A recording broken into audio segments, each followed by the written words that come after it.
Dear student, हमारे study channel the lifeline coaching centre में आप सभी का एक बार फिर से बहुत बहुत स्वागत है। दोस्तों, आज की इस क्लास में हम लोग शुरू करने जा रहे हैं क्लास 11th मैथमेटिक्स का। बच्चों, मैं बता दूं कि ये जो है आपके यूट्यूब सेशन में पहली बार जो है हम 11th क्लास का सिलेबस शुरू करने जा रहे हैं मैथ का। बेसिकली इससे पहले आपसे रिक्वेस्ट है कि आप सभी को यदि ये क्लास अच्छा लगता है जैसे भी आपको समझ में आता है, जैसा ये क्लास आपको लगता है, आप अपना फीडबैक जो है हमें कमेंट सेक्शन में ज़रूर दीजिएगा। क्योंकि आपका हर एक फीडबैक जो है हमें अगर पॉजिटिव होता है तो हमें एनर्जी देता है, अगर निगेटिव होता है तो हमें उसको सुधारने का मौका मिलता है और हम सुधारने की कोशिश करेंगे। ठीक है, तो आई होप कि आप सभी जो है अपना फीडबैक ज़रूर देंगे इस क्लास के कमेंट सेक्शन में। ठीक है, तो चलिए बिना किसी देरी के आज हम शुरू करें क्लास 11th का चैप्टर नंबर 1, जो कि है हमारा सेट्स यानी समूचे। आज ये चैप्टर 1 है हमारा क्लास 11th का। ठीक है, चलिए समूचे क्या होता है, सबसे पहले बात आता है कि समूचे क्या होता है। What is set? What is set? समूचे क्या है? समूचे क्या है? ठीक है जी, समूचे क्या है? तो देखो बाबू, समूचे जो होता है वह क्या है, हमारा एक well defined collection of object को हम समूचे कहते हैं। क्या कहते हैं? Well defined collection of object is called sets which is not very, यानी कि which is not varies person to person. यानी कि सेट्स जो है वह एक वेल डिफाइंड कलेक्शन होता है। क्या होता है भाई? तो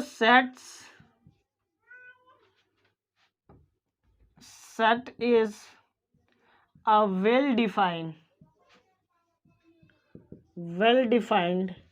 collection of objects। Sets is a well defined collection of object। इसको हम हिंदी में बोले तो क्या बोल सकते हैं भाई? परिभाषित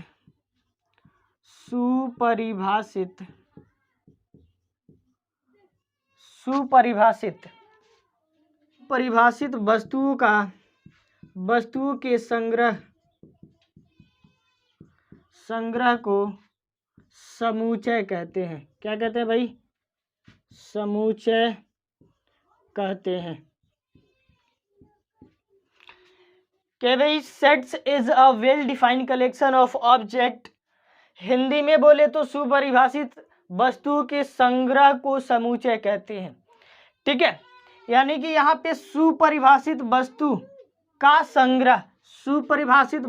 संग्रह या कहे तो वेल डिफाइंड कलेक्शन का मतलब क्या है? तो यहाँ पे वेल डिफाइंड का मतलब ये है कि विच इज नॉट वेरीज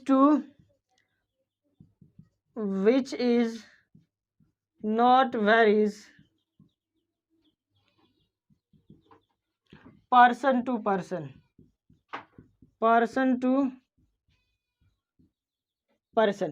मतलब कहने का मतलब है which is not varies person to person, यानी कि हर एक व्यक्ति के लिए जो है वह बदले नहीं, वैसा कलेक्शन होना चाहिए जो कि प्रत्येक व्यक्ति के लिए जो है बदले नहीं, एक ही रहे। ठीक है, तो उसे हम कहते हैं वेल डिफाइंड कलेक्शन। और वेल डिफाइंड कलेक्शन को जो है हम क्या कहते हैं? सेट्स कहते हैं। आइए इसको हम समझते हैं एक एग्जाम्पल के थ्रू। ये एग्जाम्पल लेते हैं, जैसे कि हमने कहा कि टॉप 5, क्या भाई? टॉप 5 नायक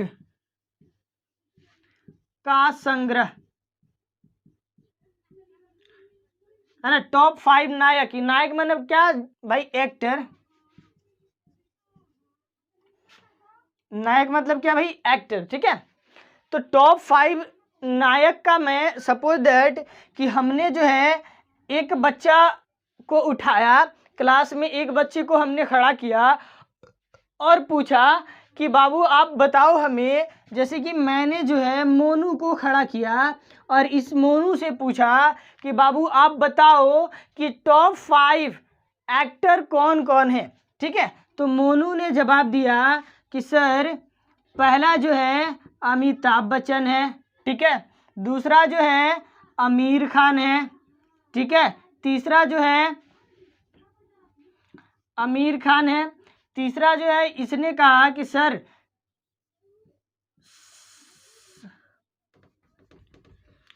टाइगर श्रॉफ है, टाइगर श्रॉफ है। चौथा जो है इसने बताया कि सर यहाँ पे जो है आप, चौथा किसी का भी नाम दे दीजिए सर, अभिषेक बच्चन है, ठीक है, अभिषेक बच्चन है। और पांचवा इसने कहा कि सर सलमान खान है, ठीक है, सलमान खान है, ठीक है।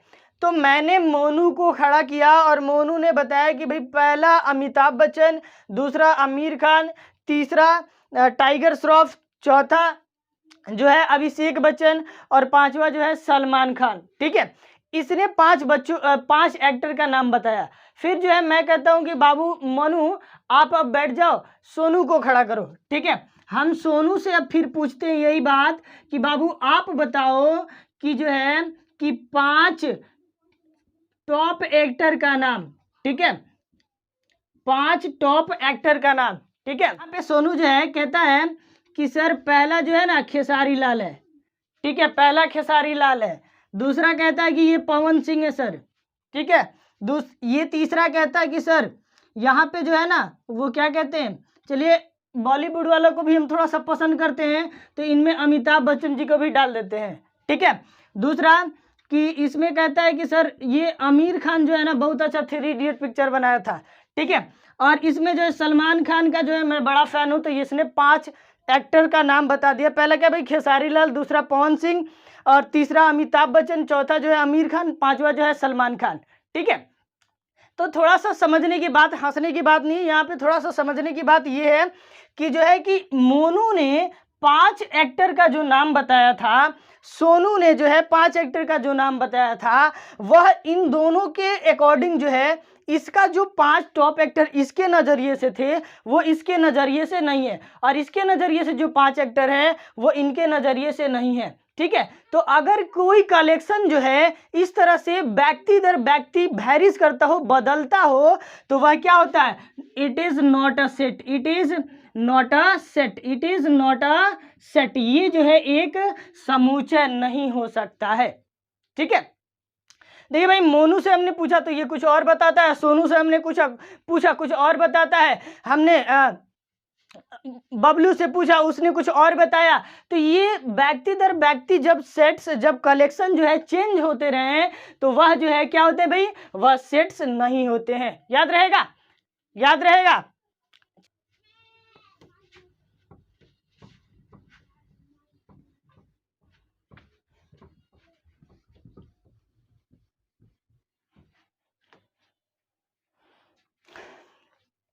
नेक्स्ट एग्जाम्पल है कि मैंने कहा कि आप जो है मैंने कहा कि आप किसी बच्चे को खड़ा कराया, ठीक है, क्लास में किसी बच्चे को खड़ा कराया और बोला कि जाओ बच्चा आप जो है क्लास 10th में जाओ और अपने हिसाब से जो है टॉप 5 बच्चों को सेलेक्ट करके लाओ और उनसे जो है मुझे काम है, ठीक है। तो सपोज दैट कि मैंने भेजा मोनू को, ठीक है, मोनू को मैंने भेजा, मोनू जाता है तो 5 बच्चों को सिलेक्ट करके लाता है, ठीक है, 5 बच्चों को जो है ये क्या करके लाता है भाई, सिलेक्ट करके लाता है, ठीक है। तो ये जो है एक राकेश को लाता है, एक मुकेश कुमार को लाता है, एक साहिल को लाता है, साहिल हुसैन ला देता है, ठीक है। दूसरा ये रहीम खान को ला देता है और पांचवा जो है ये ला देता है कुछ भी, ठीक है, मोहन को ला देता है, ठीक है, मोहन कुमार को ला देता है, ठीक है। तो ये मोनू को हमने भेजा भाई जाओ क्लास 10th में और वहां से जाकर जो है 5 बच्चों को सिलेक्ट करके लाओ जो अच्छे हों पढ़ने में, उनसे मुझे कुछ काम करवानी है। तो ये गया और इन 5 बच्चों को सिलेक्ट करके लाया, ठीक है। फिर एक दूसरे बच्चे को जो मैं भेजता हूँ, कहता हूँ कि सोनू आप जाओ और यहाँ पे जाकर के जो है क्लास 10th से ही जो है उसी सेक्शन से जो है 5 बच्चों को सिलेक्ट करके लाओ, ठीक है, जिस सेक्शन से ये इसने लाया। सपोज दैट इसने सेक्शन ए से लाया तो सेक्शन ए में भेजते हैं और कहते हैं जाओ 5 बच्चों को सेलेक्ट करके लाओ। ये जाता है तो राहुल को ला देता है, राहुल कुमार को लाता है, ठीक है। ये जाता है ब्रजेश कुमार को लाता है, ठीक है। ये जाता है पवन कुमार को लाता है, ठीक है। और ये जा करके जो है सलीम खान को लाता है, ठीक है। और ये जो है आपको ला देता है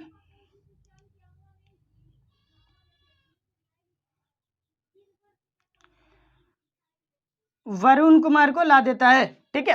तो इस तरह से जो है मोनू ने 5 बच्चों को उसी सेक्शन ए से लाया और क्लास 10th के सेक्शन बी से सेक्शन ए से जो है सोनू ने भी 5 बच्चों को लाया।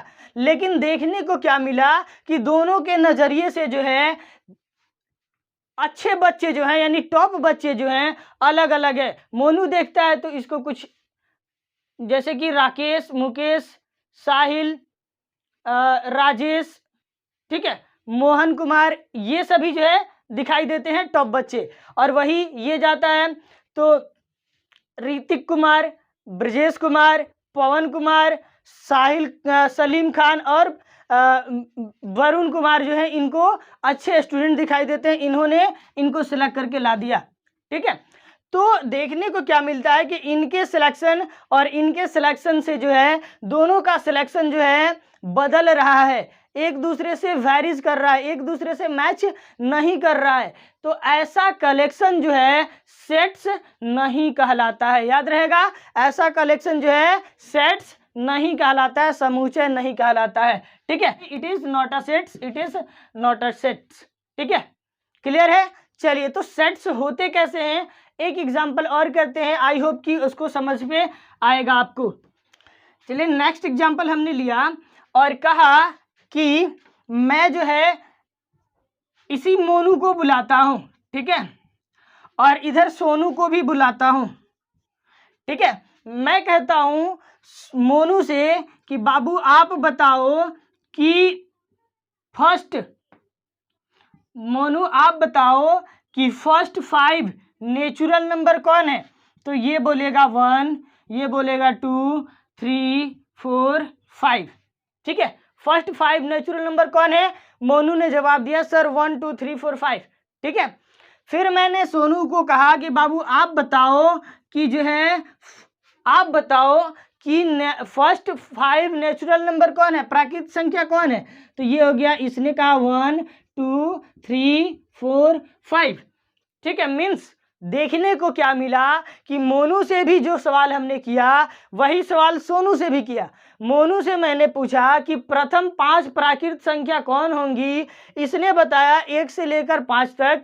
मैंने सोनू से भी पूछा, सोनू ने भी जो है वही जवाब दिया कि सर 1 से लेकर 5 तक की जो संख्या है वह प्रथम 5 प्राकृत संख्या है। तो इस स्थिति में हम देख रहे हैं कि चाहे मैंने मोनू से पूछा या सोनू से पूछा, इन दोनों ही स्थितियों में दोनों का संग्रह जो है, नंबर का जो संग्रह इन्होंने किया, यह समूह जो है यह वेरीज नहीं कर रहा है, एक दूसरे से चेंज नहीं हो रहा है। हर स्थिति में हर व्यक्ति से, किसी से भी पूछो आप जो है ना, यहाँ रोहन से पूछ लो, ठीक है, रोहन से पूछ लो तो रोहन भी कहेगा कि सर ये 1 होगा, 2 होगा, 3 होगा, 4 होगा और 5 होगा।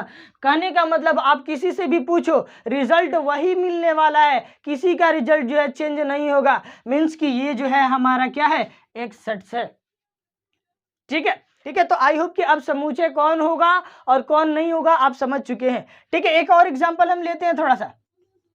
मैंने पूछा कि ऋतिक आप बताइए कि फर्स्ट 5 निगेटिव इंटीजर। तो इसने कहा कि -1, -2, -3, -4, -5, ठीक है। मैंने जो है सुहानी से पूछा कि आप बताओ फर्स्ट 5 निगेटिव इंटीजर। इसने बोला -1, -2, -3, -4 और -5। तो हमने देखा ये कि चाहे ऋतिक हो या सुहानी हो, दोनों का जवाब जो है इक्वल आ रहा है, सेम आ रहा है, मीन्स कि ये जो है हमारा क्या होगा, एक सेट्स हो जाएगा। ठीक है, तो आई होप कि सेट्स और कौन होगा और कौन सेट्स नहीं होगा आप जो है अब पहचान लेंगे। ठीक है, थोड़ा सा मैं इसके बारे में और आपसे बात करना चाहूँगा कि आखिर ये सेट्स जो है इसका यूज क्या है हमारे दैनिक जीवन में। ठीक है, आखिर इसको हम पढ़ेंगे तो क्यों पढ़ेंगे, इसका हमारे लाइफ में प्रैक्टिकली यूज कहाँ है। ठीक है, तो इसका प्रैक्टिकली यूज मैं कहूँ तो आप हमें बताओ कि घरों में जब कि पढ़ने जाते हो, स्कूल क्लास करने जाते हो, तो वहाँ पे आप करते क्या हो कि आप अपने बैग को सही करते समय, बैग को ठीक करते समय देखते हो ना कि हमने, आप देखते हैं क्या जनरली कि एक बैग के एक बॉक्स में जो है हम कॉपी को फिल करते हैं, मतलब कि रखते हैं, दूसरे में जो है बुक्स को रखते हैं। इसी तरह से यानी कि बुक्स और कॉपीज और पेंसिल और पेन का सेपरेशन जो है सबको अलग अलग जगह पे, एक जगह पे ठीक करते हैं। ठीक है, तो ये हुआ हमारा एक प्रैक्टिकल एग्जाम्पल। दूसरा कि आप जो है घरों में जो है रसोइया में चले जाओ और रसोइये में जाने के बाद आप बर्तन कुछ रखे पड़े हैं। ठीक है, उसमें जो है आपके गिलास भी हैं, स्पून्स चम्मच भी हैं, ठीक है, थाली भी है। तो इस तरह से जो है आप क्या करते हो कि वहाँ पे उनका सेपरेशन करते हो, सभी चम्मच को जो है, सभी स्पून्स को जो है एक जगह रखते हो, प्लेट को जो है एक जगह रखते हो, आप जो है एक सेपरेशन करते हो। तो इस सेपरेशन का जो मतलब होता है वह जो है हमारे सेट्स को ही तो दर्शाता है, एक कलेक्शन ही तो आप करते हो जिसमें केवल एक ही तरह की चीज़ें होती हैं। तो इस तरह से जो है हम इस सेट्स का जो है प्रैक्टिकल लाइफ में यूज भी करते हैं। ठीक है, दूसरी मैं बात कह लूँ तो इस सेट्स को जो है, सेट्स का सिद्धांत जो है किसने दिया, किसने विकसित किया, तो सेट्स का समूचय का जो है, समूचय का सिद्धांत, समूचय का सिद्धांत विकास किसने किया भाई, समूचय के सिद्धांत का विकास किसने किया, तो ये किए हमारे जॉर्ज कैंटर ने जो है समूचय का विकास किया। ये समूचय का सिद्धांत एक ऐसा चैप्टर है जिसका यूज जो है हम कहाँ करते हैं भाई, तो इसका यूज हम संबंध एवं फलन, सेट्स का यूज जो है हम संबंध एवं फलन को पढ़ते समय करते हैं, सेट्स का यूज जो है हम ज्यामिति में करते हैं, सेट्स का यूज जो है हम प्रायिकता में करते हैं। ठीक है, तो ये सेट्स जो है बहुत सारे चैप्टर से जो है रिलेट करता है, तो आप जो है इनको जो है थोड़ा अच्छे ढंग से पढ़ोगे ताकि जो है ये आगे हमारे काम आ जाए। ठीक है, क्योंकि ये बहुत सारे चैप्टर से जो है लिंक्ड होता है। ठीक है, तो चलिए बढ़ते हैं आगे। याद रखना है सेट्स वह सुपरिभाषित वस्तुओं का संग्रह होता है जो कि किसी भी व्यक्ति के लिए चेंज नहीं हो। ठीक है, उसे हम कहते हैं समुच्चय। ठीक है, समुच्चय का सिद्धांत का विकास किसने किया, तो जॉर्ज कैंटर ने किया। ठीक है, इनका जीवन काल था 1845 से 1918 तक। ठीक है, 1845 से 1918 तक जो है इनका जीवन काल रहा। इसमें जो है समुच्चय का सिद्धांत जॉर्ज कैंटर ने जो है विकसित किया, विकास किया। ठीक है, आई होप कि इन सारी चीज़ों में अब कोई समस्या नहीं होगा। चलिए आगे देखेंगे हम सेट्स का रिप्रेजेंटेशन कैसे करते हैं, तो सेट्स एंड देयर रिप्रेजेंटेशन हमें पढ़ना है। ठीक है, चलिए तो समझते हैं सेट्स का रिप्रेजेंटेशन हम कैसे करते हैं। ठीक है, सपोज दैट कि हमने एक एग्जाम्पल लिया और कहा कि 5 से 15 से छोटी प्राकृत संख्या 15 से छोटी प्राकृत संख्या का जो है आप समुच्चय बनाइए। ठीक है, तो देखिए आप 15 से छोटी प्राकृत संख्या क्या बताओगे, तो बताओगे सर 1 2 3 4 5 6 7 8 9 10 11 12, 13, 14। 15 से छोटी पूछा है प्राकृत संख्या, तो आप 14 तक बताओगे, 15 तो नहीं बताओगे क्योंकि 15 नहीं पूछा। 15 से छोटी, तो 15 से छोटी 14 तक, ठीक है। अब इस तरह से जो है आप इसको लिखोगे और इसको जो है मिडिल ब्रैकेट में जो है यानी मंझोले के कोष्ठक में जो है इसको भर दोगे। इस तरह से लिख करके जो है इसको जो है मंझोले कोष्ठक में बंद कर देते हैं, ठीक है। और याद रहे कि इन सेट्स का जो है अवयव, जिसे हम इन सभी को क्या कहते हैं, सेट्स का अवयव कहते हैं यानी एलिमेंट कहते हैं। क्या कहते हैं इन सबको, हम क्या कहते हैं भाई, तो सभी जो होते हैं ये एक एलिमेंट होते हैं। किसके लिए भाई, सेट्स के लिए जो है ये सभी क्या होते हैं, एक एलिमेंट्स होते हैं। और प्रत्येक एलिमेंट्स को जो है हमें कॉमा से प्रत्येक जो है सेपरेट करना है यानी कि लिखना है अलग अलग करके, ठीक है, कॉमा प्रेस करना है इसमें, ठीक है। अब इसको रिप्रेजेंट करते समय जो है यहाँ पे सपोज दैट हमने समूचय ए को जो है लिखा इस तरह से, ए समूचय ए बराबर यानी इसको कह सकते हैं sets A, set A equal to इतना, ठीक है। तो याद रहे कि जब भी आप सेट्स को लिखोगे तो ये जो होता है आपका कैपिटल लेटर होना चाहिए। क्या होना चाहिए भाई, कैपिटल लेटर होना चाहिए, ठीक है। आप इसको ए भी दर्शा सकते हैं, कोई इसको जो है नेचुरल नंबर की बात है तो एन भी रिप्रेजेंट कर सकते हैं, उसमें कोई दिक्कत नहीं है, बस कैपिटल लेटर होना चाहिए। दूसरा एक एग्जांपल हमने लिया, एग्जांपल कहता है कि आप बताओ कि अंग्रेजी वर्णमाला के जो है अंग्रेजी वर्णमाला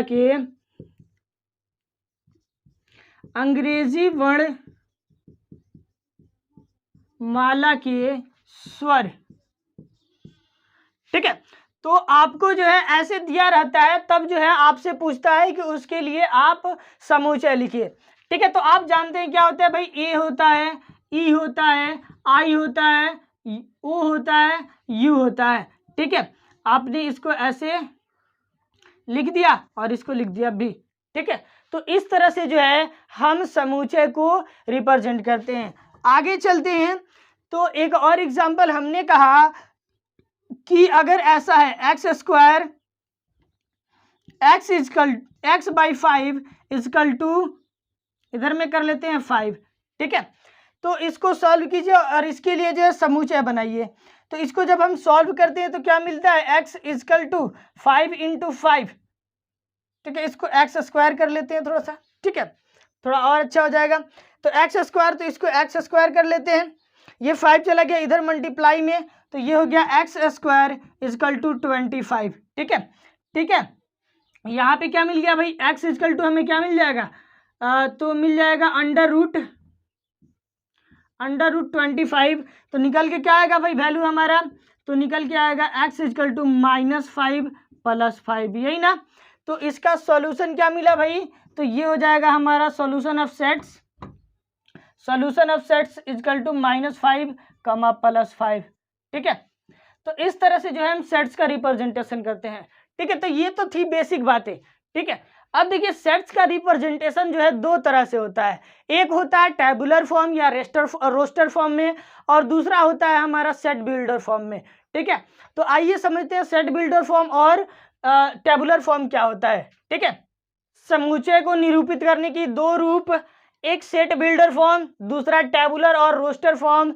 सेट बिल्डर फॉर्म को हिंदी में बोलते हैं समुच्चय निर्माण रूप, और टेबुलर फॉर्म और रोस्टर फॉर्म को बोलते हैं सारणीबद्ध या रोस्टर रूप, ठीक है। पहले हम समझते हैं किसको भाई, सेट बिल्डर फॉर्म को, set builder form, set builder form. Set builder form क्या होता है, सपोज दैट कि अभी जो है हम लोगों ने एक समुच्चय का संग्रह बनाया था, क्या 1 2 3 4 5 6 7 8 9 10 11 12 13 14 15, ठीक है। तो सेट बिल्डर फॉर्म के लिए जो है आपको अगर सेट बिल्डर फॉर्म पूछेगा तो टेबुलर फॉर्म में कुछ दिया रहेगा, ठीक है। अगर टेबुलर फॉर्म दिया रहे तो सेट बिल्डर पूछेगा, सेट बिल्डर पूछे तो टेबुलर फॉर्म दिया रहेगा। तो सपोज दैट कि ऐसा हमने कुछ नंबर लिखा, ठीक है, और इसके लिए कह रहा है कि आप जो है सेट बिल्डर फॉर्म बनाओ। तो देखो आप इसको जरा ध्यान से देखो तो सेट बिल्डर कैसे लिखा जाता है मैं बताता हूं, पहले आप इसको ध्यान से देखो। 1 2 3 4 ये पिछला एग्जांपल हमने लिया है, ठीक है। तो ये आप देख रहे हो कि 1 से लेकर 15 तक जो है प्राकृत संख्या है। कोई इसी को बोल सकता है कि सर ये पॉजिटिव इंटीजर है, कोई इसी को बोल सकता है सर यह होल नंबर है लेकिन जो है कि 0 से बड़ा और 15 के बराबर तक है, यानी 1 से लेकर 15 तक है, ऐसे बोल सकते हैं। तो देखिए सेट बिल्डर फॉर्म में कैसे हम इसको लिखते हैं, ठीक है। तो सेट बिल्डर फॉर्म में अगर लिखना हो तो सेट बिल्डर फॉर्म होता है सपोज दैट कि ए इज इक्वल टू, ठीक है, ए इक्वल टू लिखेंगे एक्स सच दैट एक्स प्रथम 15 प्राकृत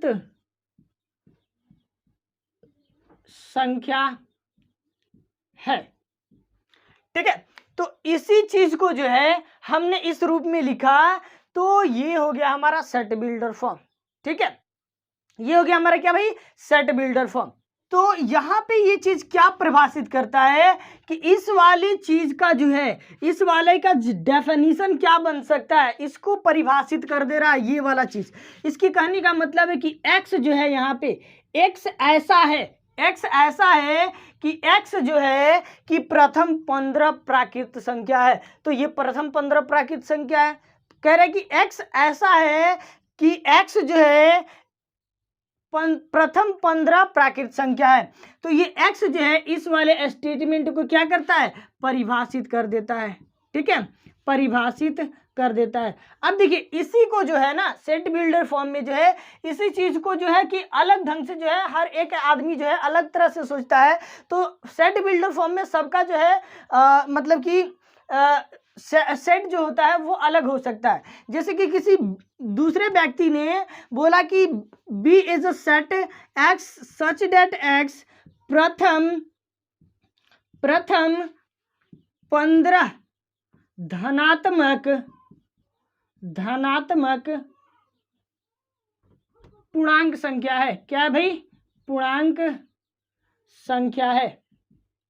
क्या भाई, प्रथम पूर्णांक संख्या है। तो इस तरह से जो है और इसको जो है मंझोले ब्रैकेट में बंद कर दिया। तो हर एक व्यक्ति अलग तरह से सोचता है। तो भाई ये प्रथम x जो है प्रथम धनात्मक पूर्णांक है, तो ये है प्रथम धनात्मक 15 प्रथम धनात्मक पूर्णांक है ये, क्योंकि पूर्णांक क्या होता है भाई, तो 0 से इधर निगेटिव भी होता है, 0 भी होता है, 1 2 3 ऐसे। तो इधर वाला ये पॉजिटिव, ये निगेटिव, ये 0 इंटीजर हो जाता है, ठीक है। तो इस तरह से सेट बिल्डर फॉर्म लिखा जाता है, ठीक है। और एक चीज ये वाला जो चीज है ना, ये हमेशा क्या होना चाहिए भाई, कैपिटल लेटर होना चाहिए। याद रहे ये कैपिटल लेटर ही होना चाहिए, ठीक है। दूसरा अब हम सीखते हैं टैबुलर फॉर्म, टैबुलर और रोस्टर फॉर्म, टैबुलर और रोस्टर फॉर्म। टैबुलर और रोस्टर फॉर्म में अगर दिया हो एग्जांपल कि प्रथम पांच धनात्मक पूर्णांक,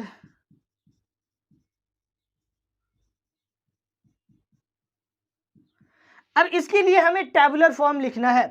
तो टैबुलर फॉर्म कैसे लिखेंगे भाई, तो देखो टैबुलर फॉर्म लिखेंगे सपोज दैट कि पूर्णांक की बात है, तो पूर्णांक को जो है हम किससे, जेड से डिनोट करते हैं, लिख सकते हैं या कुछ भी लिख सकते हो, अभी कोई दिक्कत नहीं है, मैं बताऊंगा किसको किससे डिनोट किया जाता है।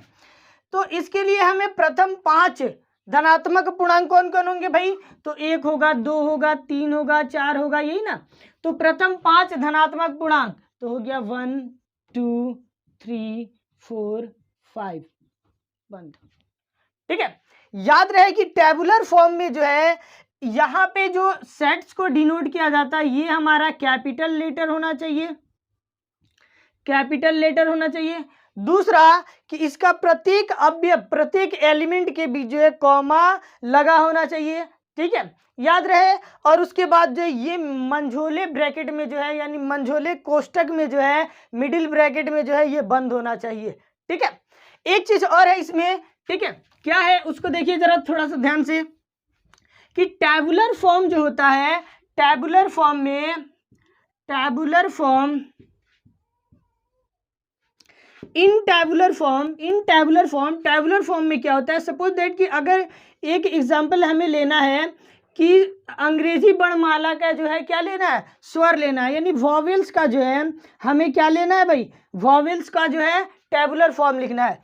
तो हम लिखते हैं वॉवेल्स, तो आपने लिखा ए, जानते हैं ए, ई, आई, ओ और यू, ठीक है, आपने ऐसे लिख दिया, ठीक है। लेकिन बाबू थोड़ा सा यहाँ पे ध्यान दीजिएगा कि जब भी एलिमेंट को हम रिप्रेजेंट करते हैं टेबुलर फॉर्म में, तो उसको हम लिखते हैं किसमें भाई, स्मॉल लेटर में। तो ये हो गया हमारा ए, ई, आई, ओ, यू, तो इसको हम लिखेंगे स्मॉल लेटर में, ठीक है। कहीं ऐसे लिख दिया है तो कोई बात नहीं है, लेकिन याद रखेंगे कि कभी भी जो है हम टेबुलर फॉर्म में जो है स्मॉल लेटर का यूज करते हैं, याद रहेगा। पहला बात कि प्रत्येक एलिमेंट के बीच कॉमा होना चाहिए, मंझोले ब्रैकेट में बंद होना चाहिए, और इसका एलिमेंट जो है स्मॉल लेटर में होना चाहिए, ठीक है। और मैं एक एग्जांपल की बात कर लूं तो इन tabular form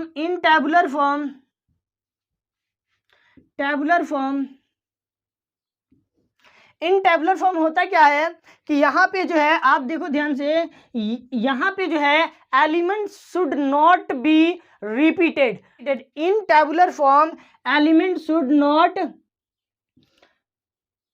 object should not repeat, ठीक है, एलिमेंट शुड नॉट रिपीट, ठीक है। सपोज दैट कि एक एग्जांपल हमने लिया, कहा कि स्कूल के लिए जो है आप लिखो क्या भाई, टेबुलर फॉर्म, ठीक है। तो बाबू आप क्या करोगे कि इसके लिए लिख देते हो ए इक्वल्स टू SCHOOL, ठीक है, यही ना लिखोगे, SCHOOL। जो भी स्कूल में इसके अक्षर का जो है हमें सेट्स बनाना है, टेबुलर फॉर्म में लिखना है, तो इसको आप ऐसे लिखोगे SCHOOL, ठीक है। लेकिन अगर ऐसे लिखते हो तो ये हो जाता है हमारा गलत, क्यों, क्योंकि जो है हमने क्या कहा कि इन टेबुलर और roster form object should not be repeat, यानी कि वहां पे जो है एलिमेंट्स जो है इनके वह रिपीट नहीं होने चाहिए। और यहाँ पे हम लोगों ने क्या किया भाई, ओ जो है 2 बार आ गया, मीन्स कि यहाँ पे रिपीट हो गया है, तो इस तरह से ये लिखना गलत है। तो ये क्या हो जाएगा भाई, ए इक्वल्स टू हो जाएगा SCHOOL, ठीक है, और ये हमारा सही हो जाएगा, ठीक है। तो इस तरह से जो है याद रखेंगे कि in tabular form object should not repeat, object जो है रिपीट नहीं होता है। एक और एग्जांपल कर लेते हैं थोड़ा सा इस पे, ठीक है, चलिए यहां पे देख लेते हैं उसी का एग्जांपल, किसका भाई, टेबुलर का ही, टेबुलर फॉर्म का ही, ठीक है। एग्जांपल हमने लिए ट्रिगोनोमेट्री,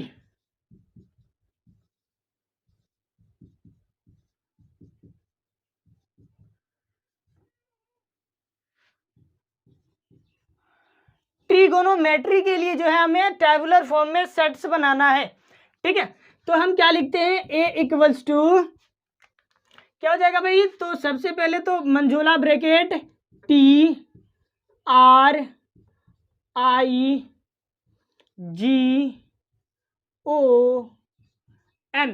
ओ तो हमने लिख लिया है ना। अभी हमने बताया कि object should not repeat, means कि ओ लिख लिए तो फिर ओ नहीं लिखेंगे, एम नहीं लिखे तो एम लिखेंगे, ठीक है, ई नहीं लिखे तो ई लिखेंगे, टी लिख लिए टी नहीं लिखेंगे, आर लिख लिए आर नहीं लिखेंगे, वाई, और ये हो गया हमारा सेट्स, ठीक है। तो इसे हम टैबुलर फॉर्म में इन तरह से जो है सेट्स को रिप्रेजेंट करते हैं। आई होप कि इसमें कोई समस्या नहीं है। अब जो है आप टैबुलर फॉर्म और set builder form easy way में लिख सकते हो, ठीक है, ठीक है। तो चलिए अब हम थोड़ा सा देखते हैं मैथमेटिकल सेट्स क्या होते हैं, मैथमेटिकल सेट्स के बारे में थोड़ा सा जानते हैं। मैथमेटिकल सेट्स जानने से पहले थोड़ा सा हम सीखेंगे रियल नंबर के बारे में। रियल नंबर वैसे सब कोई जानता है, ठीक है, लेकिन थोड़ा सा इसके बारे में जो है बताना ज़रूरी है, क्योंकि बच्चे जो है भूल जाते हैं, ठीक है। तो रियल नंबर जो है हम जानते हैं कि रैशनल और इरेशनल नंबर का जो कलेक्शन होता है वह जो है रियल नंबर होता है। मीन्स कि हमें जो यहाँ पे बारी बारी से सभी नंबर्स के बारे में जानना है। तो थोड़ा सा एक नंबर मैं कह लेता हूँ नेचुरल नंबर। क्या होता है भाई नेचुरल नंबर? तो होता है 1 2 3 4 5 डॉट डॉट इन्फिनेटिव। ठीक है। नेक्स्ट सेकंड होता है हमारा होल नंबर। क्या होता है भाई? Whole number. ठीक है। क्या होता है भाई? ये 0 से होता है ना, वह 0 1 2 3 4 5 6 इन्फिनेटिव। ठीक है। तीसरा मैं बात कर लूँ तो इंटीजर्स होता है। इंटीजर होता है, क्या होता है भाई? -3 -2 -1 0 1 2 3, इधर भी इन्फिनेटिव और ये इधर भी इन्फिनेटिव जाता है। ठीक है। अब इसमें इंटीजर जो है 3 तरह के, यहां से यहां तक ये जो होता है इधर ये पॉजिटिव इंटीजर, यहां से इधर जो होते हैं निगेटिव इंटीजर, और ये जो है जीरो इंटीजर। ठीक है, याद रखेंगे ये positive integer, zero, negative integer. एक चीज यहां पे देखिए जरा, ये इधर में जो है 1 2 3 4 इन्फिनेटिव, वही इधर भी है। तो इस नेचुरल नंबर को जो है दूसरे तरह से हम क्या बोल सकते हैं भाई? तो इसको हम बोल सकते हैं पॉजिटिव इंटीजर। क्या बोल सकते हैं? Positive integer. ठीक है। यहाँ पे होल नंबर है ना, होल नंबर। ठीक है। तो होल नंबर को बोल सकता है आदमी क्या? होल नंबर जो होता है क्या होता है? होल नंबर 0 और plus positive integer, plus positive integer. ठीक है, याद रखेंगे इनको जो है दूसरे वे में कैसे बोल सकते हैं। ठीक है। और निगेटिव इंटीजर तो -1 to -3। ठीक है। नेक्स्ट चौथा नंबर की मैं बात कर लूं तो ये तो हो गया आपको। ठीक है। एक जो होता है आपको चौथा नंबर में rational number. Rational number, rational number क्या होते हैं भाई? तो जो भी p/q के फॉर्म में लिखे जाए वह रैशनल नंबर होते हैं। या फिर कुछ नंबर्स ऐसे भी होते हैं जैसे कि 2.12। ठीक है, ये जो है रैशनल नंबर में ही आते हैं क्योंकि इसको जो है इस फॉर्म में हम लिख लेते हैं। ठीक है। दूसरा कि अगर कुछ ऐसे भी होते 2.12121 ऐसे जो है ये होते हैं। और एक ऐसा होता है 2.12345 6। ठीक है, ऐसे जो ये ना खत्म होता है और ना ही रिपीट होता है। ठीक है। यहाँ पे देखिए ये होता है डेसिमल नंबर होता है, ये सभी जो है क्या होता है भाई? डेसिमल नंबर होता है। ठीक है। ये होता है हमारा क्या? टर्मिनेटिंग। पता है ना आपको, टर्मिनेटिंग होता है, यानी कि इसे हम कहते हैं शांत। ठीक है, शांत दशमलव। और इसको हम बोलते हैं non terminating. Non terminating repeating, non terminating repeating मतलब कि अशांत अनावर्ती, अशांत अनावर्ती। ठीक है, ऐसे। ठीक है। और ये एक होता है हमारा क्या भाई? तो नॉन टर्मिनेटिंग नॉन रिपीटिंग।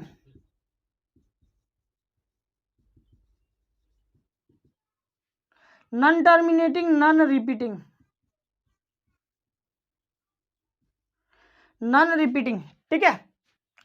तो देखिए ये सभी जो है p/q के फॉर्म में लिखे जा सकते हैं। ये दोनों जो है ये p/q के फॉर्म में लिखे जा सकते हैं, बट ये जो है p/q के फॉर्म में नहीं लिखा जाता। मतलब कि ये दोनों जो है रैशनल हो जाएंगे। क्या हो जाएंगे भाई? रैशनल, रैशनल हो जाएंगे। बट ये जो है हमारा इरेशनल हो जाएगा। ठीक है, इरेशनल हो जाएगा। ठीक है। आगे मैं इधर बात कर लूं, इरेशनल। ठीक है। तो इरेशनल जैसे कि हमने वहां पे डेसिमल में बताया, कुछ और भी नंबर होते हैं जैसे √3 √5 √6, जिसका स्क्वायर रूट जो है पूरा पूरा ना निकले, वो भी जो होता है हमारा क्या होता है? इरेशनल नंबर होता है। ठीक है। तो आई होप कि इन चीजों को जो है आप पहले से भी जानते हो। ठीक है। चलो बढ़ते हैं आगे। इनको जो है आप थोड़ा सा ध्यान में रखोगे, ठीक है, तब जाके जो है मैथमेटिकल सेट्स के बारे में अच्छे ढंग से समझ सकते हैं, ठीक है। मैंने टोटल को जो है थोड़ा बहुत डिस्कस कर दिया ताकि जो है आप फिर से आप इन चीज़ों को आपके ध्यान में आ जाए, याद हो जाए, ठीक है। चलिए चलो मैथमेटिकल सेट्स के बारे में थोड़ा सा पढ़ लेते हैं।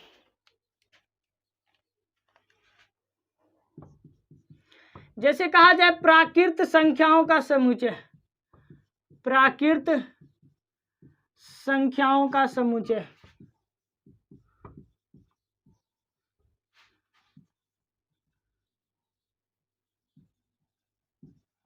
प्राकृत संख्या का समुच्चय। तो बाबू याद रखोगे कि प्राकृत संख्या के समुच्चय को जो है हम n से रिप्रेजेंट करते हैं। किससे भाई? n से रिप्रेजेंट करते हैं। तो ये हो जाएगा 1 2 3 4 5 6 डॉट डॉट। अब देखिए एक चीज याद रखिएगा, ये नेचुरल नंबर का सेट्स है ना, तो ये इन्फिनिटिव तक जा सकता है। तो इन्फिनिटिव को दिखाने के लिए ये नहीं कि अब व्हाट्सएप और फेसबुक के जैसे dot dot dot dot dot मारते जाएंगे डॉट डॉट, ठीक है, ऐसा नहीं, 3 डॉट दे देंगे, इसका मतलब क्या है भाई? इन्फिनिटिव, ठीक है। चलिए नेक्स्ट हमारा कहता है कि पूर्ण संख्या का, पूर्ण संख्याओं का समुच्चय, संख्याओं का समुच्चय,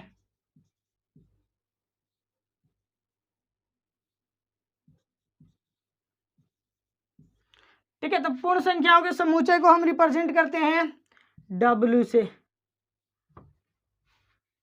इसको हम रिप्रेजेंट करते हैं W से। तो पूर्ण संख्या क्या होता है भाई? 0 होता है, 1 2 3, ठीक है, क्लियर है। नेक्स्ट हमारा होता है क्या भाई? कहता है कि पूर्णांक संख्या का, पूर्णांक संख्याओं का समुच्चय, ठीक है। तो अभी हम लोगों ने पढ़ा था भाई पूर्णांक संख्या, इसको हम रिप्रेजेंट करते हैं Z से या फिर I से भी जो इसको रिप्रेजेंट किया जाता है, ठीक है। तो ये हो गया हमारा -3, इधर भी थोड़ा सा डॉट, 3 डॉट इधर भी जरूरी है क्योंकि जो है इधर इन्फिनिटिव तक जाता है, ठीक है।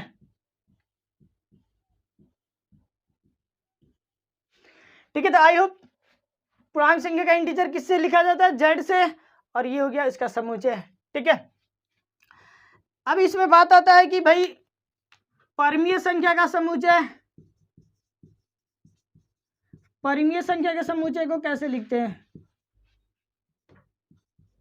परमीय संख्याओं का समुच्चय, भाई इसको जो है हम Q से डिनोट करते हैं और इसके लिए जो है हम सेट्स नहीं बना सकते हैं, इसके लिए जो हम सेट्स नहीं बना सकते हैं, ठीक है। अपरिमेय का, तो अपरिमेय संख्याओं का, संख्याओं का समुच्चय, इसको हम रिप्रेजेंट करते हैं T से। दूसरा इसके बाद आता है रियल नंबर यानी वास्तविक संख्या, वास्तविक संख्याओं का समुच्चय,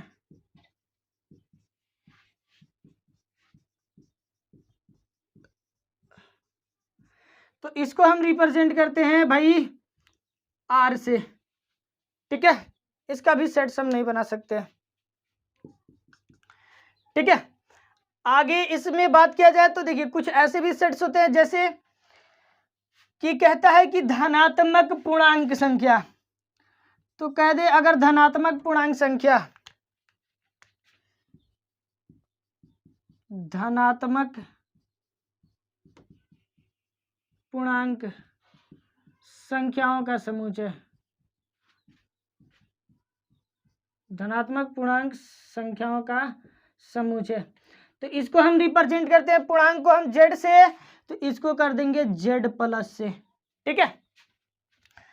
आगे ऋणात्मक अगर कह दे, ऋणात्मक पूर्णांक संख्याओं का समुच्चय, तो इसको जो है हम z माइनस से रिप्रेजेंट करते हैं। तो इस तरह से जो है मैथमेटिकल सेट्स का रिप्रेजेंटेशन हम करते हैं। ठीक है, तो आई होप कि अब मैथमेटिकल सेट्स जो है आपके सामने है और आप इसको अच्छी तरह से समझ पा रहे हैं और इसको जो है आप याद भी कर लोगे। किससे डिनोट किया जाता है ये इंपॉर्टेंट है, किसके लिए जो हम सेट्स बना सकते थे कि अब परमीय संख्या के समुच्चय के लिए सेट्स बन सकता है या नहीं बन सकता है। तो p बाई क्यू के फॉर्म में तो बहुत सारी नंबर्स लिखे जा सकते हैं। ठीक है, तो उसका जो है एक फिक्स जो है सेट्स नहीं बनता है, इसलिए जो है हम उसको क्या कहते हैं, समुच्चय नहीं बना सकते हैं। ठीक है, क्या है ये सबके लिए इक्वल होता है ना, सब कोई इसका समुच्चय बनाएगा तो वही बनेगा, बट इनका जो है फिक्स नहीं है। ठीक है, हम अपने मन से लेते हैं तो कुछ और ले सकते हैं, आप ले हुए कुछ और सेट बन सकता है, इसलिए जो है इन सब का जो है मैंने सेट्स नहीं लिखा है। ठीक है, तो आई होप कि आप समझ रहे हैं मैथमेटिकल सेट्स। चलिए आगे बढ़ते हैं और थोड़ा सा हम सीखते हैं यहाँ पे प्रॉपर्टीज ऑफ बिलोंग्स टू। ठीक है, प्रॉपर्टीज ऑफ बिलोंग्स टू भी समझना हमारे लिए जरूरी है। चलिए यहाँ पे देख लेते हैं हम properties of belongs to.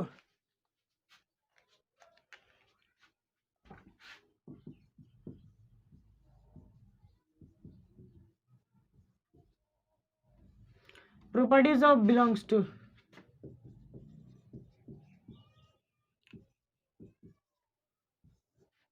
Belongs to की प्रॉपर्टीज क्या होती है। ठीक है, सपोज दैट कि हमने एक सेट लिया 1 2 3 4 5। ठीक है, और एक क्वेश्चन है कह रहे कि 5 और एक क्वेश्चन है 6। ठीक है, तो ये क्वेश्चन कहता है कि 5 जो है इस सेट्स का एलिमेंट, इस सेट का जो है 5 एलिमेंट्स है या नहीं है, यानी कि ये 5 जो है इस सेट से बिलोंग करता है या नहीं करता है। तो ये 5 जो है इस सेट से बिलोंग करता है। ठीक है, तो जब बिलोंग्स करेगा तो इसको ऐसे हम लिखेंगे, ये होता है बिलोंग्स टू का साइन। ठीक है, बिलोंग्स टू का साइन। अब बात आता है 6 is the elements of set ए और नॉट। तो आप कहोगे कि सर 6 जो है इस सेट ए का एलिमेंट नहीं है, मीन्स कि इस सेट से जो है वो बिलोंग नहीं करता है। तो इसको हम कैसे लिखेंगे भाई, इसको लिखकर ऐसे काट देंगे, डज नॉट बिलोंग्स टू। ठीक है, इसको कैसे पढ़ेंगे भाई, तो 5 is belongs to set A. ठीक है, और इसको बोलेंगे 6 is not belongs belong to set A. ठीक है, तो इस तरह से जो है सेट के बिलोंग्स टू की प्रॉपर्टीज होती है। एक एग्जांपल हम और करते हैं, suppose that B is equal to लिखा A E I O you. ठीक है, तो क्या हो जाएगा भाई, अगर पूछे कि ए जो है सेट ए से बिलोंग करता है या नहीं, तो करता है। ठीक है, अगर कहे कि एफ जो है सेट ए सेट बी से जो है बिलोंग करता है या नहीं, तो नहीं करता है। ठीक है, तो ये बिलोंग्स टू, ये डज नॉट बिलोंग्स टू, ये बिलोंग करेगा, ये बिलोंग नहीं करेगा। तो बिलोंग करे तो ऐसे, बिलोंग ना करे तो ऐसे। ठीक है, तो आई होप कि बिलोंग्स टू की प्रॉपर्टीज आपको समझ में आ चुकी है। जब सेट का एलिमेंट हो तो बिलोंग्स टू, जब सेट का एलिमेंट ना हो तो डज नॉट बिलोंग्स टू। ठीक है, चलिए आगे देखते हैं, कुछ इस पे एग्जाम्पल करके देखते हैं। मेरे पास जो है 2 3 4 एग्जाम्पल्स हैं, उनको हम करके देखते हैं।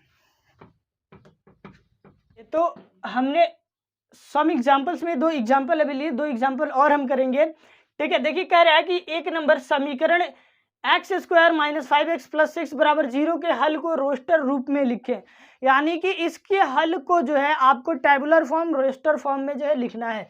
ठीक है, तो इसके लिए सबसे पहले हमें करना होगा इसका हल। तो इसको हल करेंगे तो होगा x square minus 5x plus 6 बराबर 0। इसको एक्स स्क्वायर, इसको जो है फैक्टर करेंगे तो ये हो जाएगा हमारा 2x माइनस 3x। ठीक है, हो जाएगा 5x। ठीक है, और प्लस का 6 बराबर का 0।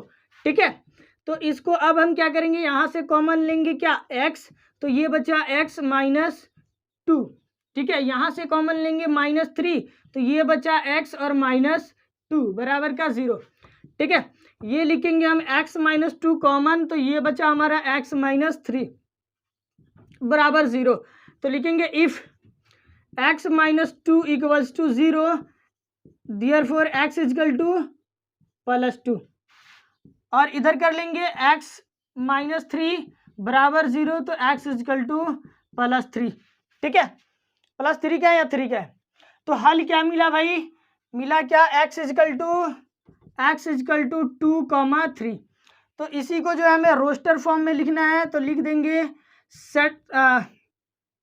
समूचय का हल। समूचय का हल क्या हो जाएगा भाई? 2, 3 आंसर। ठीक है, तो इस तरह से आपको सवाल दिया रहेगा और टैबुलर फॉर्म में लिखने को कहेगा। ठीक है, सेट बिल्डर में दिया रहेगा, टैबुलर में पूछेगा, और टैबुलर में दिया रहेगा, सेट बिल्डर पूछेगा, बस। ठीक है, टैबुलर दिया रहेगा, सेट बिल्डर दिया रहेगा, टैबुलर। आइए इसको समझते हैं। कह रहा है कि x सच दैट x ऐसा है कि x एक प्राकृत संख्या है और x स्क्वायर मतलब कि x का वर्ग जो है, x का स्क्वायर जो है 40 से कम है। तो उसके लिए जो है हमें क्या लिखना है भाई? तो इसके लिए हमें लिखना है टैबुलर फॉर्म या रोस्टर फॉर्म। टैबुलर फॉर्म या रोस्टर फॉर्म। ठीक है, आइए तो थोड़ा ध्यान से देखिएगा। अगर हम कहते हैं कि एक प्राकृत संख्या, तो प्राकृत संख्या एक का स्क्वायर हम करते हैं, क्या मिलेगा भाई? 1 ही मिलेगा। 2 का स्क्वायर करते हैं, क्या मिलेगा? 4 मिलेगा। 3 का स्क्वायर करते हैं, 9 मिलेगा। 4 का स्क्वायर 16 मिलेगा। 5 का स्क्वायर 25 मिलेगा। 6 का स्क्वायर 36 मिलेगा। 7 का स्क्वायर 49 मिलेगा। ठीक है, अब देखिए कि x का स्क्वायर जो है 40 से छोटा हो। इसका मतलब क्या है? x का स्क्वायर जो है, x एक प्राकृत संख्या है और इसका स्क्वायर जो है 40 से छोटा हो। तो इसका स्क्वायर 40 से छोटा कब तक? ये 49 आ गया ना, तो ये तो इसमें से गया। ठीक है, बचा क्या? 36। तो 36, तो इसमें जो है x का आपको समुच्चय लिखना है, तो 36 का स्क्वायर 6 का स्क्वायर 36 होता है, यानी कि ये 40 से छोटा है। अब यहाँ से जितने भी नंबर्स का स्क्वायर हम किए हैं उसको हम लिख देंगे। तो लिखा हमने a इक्वल्स टू 1, 2, 3, 4, 5, 6। इन सभी डिजिट का अगर हम स्क्वायर करेंगे तो वह जो है 40 से कम आएगा। क्लियर है? इन सभी डिजिट्स का जो है, एलिमेंट्स का जो है हम स्क्वायर करेंगे 40 से कम आएगा। ठीक है, तो ये हुआ हमारा टेबुलर फॉर्म में आंसर। ठीक है, कोई दिक्कत इसमें? चलिए अब थोड़ा सा 2 एग्जाम्पल और करते हैं। आइए नेक्स्ट एग्जाम्पल कह रहा है कि समुच्चय ए 1, 4, 9, 16, 25 ... ठीक है, आप इसको थोड़ा सा अध्ययन के, बस थोड़ा सा दिमाग लगाना है, सोचना है कि ये क्या हो सकता है। रोस्टर फॉर्म में इसको हमें लिखना है किसमें भाई? सेट बिल्डर फॉर्म में। किसमें भाई? सेट बिल्डर फॉर्म में। ठीक है, दोनों क्वेश्चन को हमें करना है सेट बिल्डर फॉर्म में, क्योंकि टैबुलर में दिया है, सेट बिल्डर में लिखना होगा। नहीं भी दिया रहा है तो भाई इसको किस में लिखना है भाई? बिल्डर फॉर्म में ही लिखना है। चलिए थोड़ा सा दिमाग ये लगाना है कि सोचना है इस नंबर के बारे में, ये है क्या, किया क्या गया है। ठीक है, तो आप सोचते हो तो आप देख रहे हो क्या कि 1 का अगर स्क्वायर करे तो 1 हो जाएगा। ठीक है, 2 का स्क्वायर करे 4 हो जाएगा। 3 का स्क्वायर करे 9 हो जाएगा। 4 का स्क्वायर करें 16 हो जाएगा। 5 का स्क्वायर करें 25 हो जाएगा। ठीक है, 6 का स्क्वायर करें 36 हो जाएगा। ऐसे जो है आगे ये बढ़ते गया है। ठीक है, तो कहने का मतलब ये है कि ये 2 3 4 5 6 जो है एक प्राकृत संख्या हो सकता है।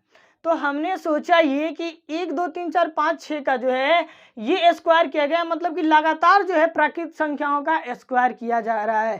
ठीक है, यानी वर्ग किया जा रहा है। तो हम क्या लिख सकते हैं सेट बिल्डर फॉर्म में? देखिएगा कि समुच्चय A equal to x such that x एक प्राकृत संख्या का वर्ग है, एक प्राकृत संख्या का वर्ग है। ठीक है, प्राकृत संख्या है सभी 1 2 3 4 5 6, ये सभी प्राकृत संख्या है और इधर इसका ये लिखा गया है, मतलब कि इसका वर्ग कर करके जो है लिखते गया है और डॉट डॉट की मतलब ये आगे तक अनंत तक गया है। ठीक है, दूसरे तरह से कोई बच्चा कहता है कि सर ये जो है ना प्राकृत संख्या नहीं है, ये कहता है कि x एक धनात्मक पूर्णांक संख्या है। क्या भाई? धनात्मक पूर्णांक का वर्ग है, ठीक है। तो इस तरह से कहने का मतलब ये है कि सेट बिल्डर फॉर्म में जो है जिस तरह से आप सोचोगे, जिस तरह से आप लिखना चाहोगे लिख सकते हो, लेकिन ध्यान इतना रहे कि इस स्टेटमेंट का अर्थ जो है यही जाना चाहिए। ठीक है, जो स्टेटमेंट आप लिखोगे इसका अर्थ यही जाना चाहिए, चेंज नहीं होना चाहिए। रूप लिखने का बदल जाए लेकिन इसका रिजल्ट जो है चेंज नहीं हो, तब इसको हम कहेंगे सेट बिल्डर। ठीक है, आप इस तरह से लिख सकते हो। इसको देखते हैं, तो देखिए जरा सा, ये तो P बाई Q के फॉर्म में लिखा है, मीन्स कि ये क्या है बच्चों? तो ये रैशनल नंबर का समुच्चय हो सकता है। बिल्कुल, ये दिया है तो कोई बात नहीं, इसको रोस्टर फॉर्म में लिखना है। देखिए कैसे लिखेंगे, आप जरा ध्यान लगाओ तो आप इसको क्या सोच सकते हो। देखो जरा ध्यान से कि ऊपर में लिखा है 1/2, ठीक है, यानी ऊपर वाला से जो है नीचे वाला एक अधिक है, एक अधिक है। दूसरा देखा जाए तो 2/3, फिर यहां भी क्या है? ऊपर वाला से नीचे वाला एक अधिक है। यहां देखा जाए तो 3 4, फिर वही बात कि ऊपर वाले से नीचे वाला जो है एक अधिक है। ठीक है, और 1 2 3 ये सभी क्या है? प्राकृत संख्या हो सकता है, या कहें तो धनात्मक पूर्णांक हो सकता है, बिल्कुल हो सकता है। ठीक है, आइए जरा देखते हैं इसको सेट बिल्डर फॉर्म में कैसे लिखेंगे। तो ये हो गया हमारा x सच डेट x ऐसा है कि x बराबर, अगर कह दिया जाए n plus n by n plus 1, n by n plus 1, जहां n कोई n एक प्राकृत संख्या है, एक प्राकृत संख्या है और 1 से बड़ा बराबर n है और 6 से छोटा बराबर है। ठीक है, तो देखिए इसको लिख सकते हैं b = x such that x ऐसा है कि x बराबर n बाई n प्लस 1, जहां n एक प्राकृत संख्या है और n जो है 1 से बड़ा बराबर और 6 से छोटा बराबर है। ठीक है, अब देखिए, अब जहां जहां n है वहां 1 से लेकर 6 तक का नंबर आप रख के देख लो, ये आता है या नहीं। 1 रखो, नीचे 1 2, फिर 2 रखो तो 2 और 1 3, 3 रखो तो 3 रखा हमने तो 3 और 1 4, 4 रखा तो 4 और 4 प्लस 1 5 आया ना। तो इस तरह से जो है ये सेट बिल्डर फॉर्म इसका सही है। अब कोई कहता है कि भाई सेट बिल्डर फॉर्म यही हो सकता है, तो नहीं, आप चाहो तो इसको इस तरह से भी लिख सकते हो, x such that x n by n plus 1, जहां n एक धनात्मक पूर्णांक है। क्या भाई? धनात्मक पूर्णांक है और 1 से बड़ा बराबर n है और 6 से छोटा बराबर है। इस तरह से भी लिख सकते हो, धनात्मक पूर्णांक भी कर सकते हो। ठीक है,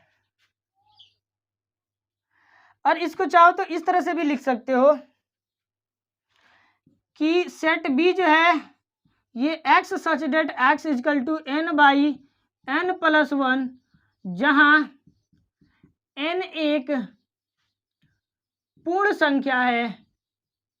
क्या भाई? पूर्ण संख्या है और ये क्या है भाई? 0 से जो है बड़ा है n और छोटा बराबर है 6 से। ठीक है, इस तरह से लिख सकते हो कि x such that x n by n plus 1, जहां n एक पूर्णांक संख्या है और n जो है कैसा है, तो 0 से बड़ा है। तो 0 से बड़ा क्या होगा भाई, पूर्णांक संख्या 1, और 6 से छोटा बराबर है। तो इस तरह से जो है हम सेट बिल्डर फॉर्म को जो है अनेक तरह से लिख सकते हैं, लेकिन उसका अर्थ जो है निकल के यही जाना चाहिए, तो उसको हम कहते हैं set builder form. I hope कि अब जो है आप सेट बिल्डर फॉर्म को टैबुलर फॉर्म और टैबुलर फॉर्म को जो है सेट बिल्डर फॉर्म में चेंज कर सकते हैं। ठीक है, तो आज के लिए इतना ही। आई होप कि आज का ये क्लास आपको पसंद आया होगा। ये क्लास आपको जो है जैसा भी समझ में आया हो, आप इसका फीडबैक हमें कमेंट सेक्शन में ज़रूर दें। इसके लिए मैं आपसे रिक्वेस्ट करता हूं कि आप जो है इस क्लास का फीडबैक ज़रूर दें, ताकि जो है आपके अच्छे फीडबैक से हमें एनर्जी प्राप्त हो, और अगर निगेटिव फीडबैक है तो उससे हमें कुछ सीखने को मिल जाए। ठीक है, चलिए, आई होप कि अब इन चीज़ों से जो है आप अपना एक्सरसाइज कर सकते हैं कंप्लीट। मिलते हैं अगली क्लास में एक्सरसाइज 1.1 के साथ। तब तक के लिए जय हिंद।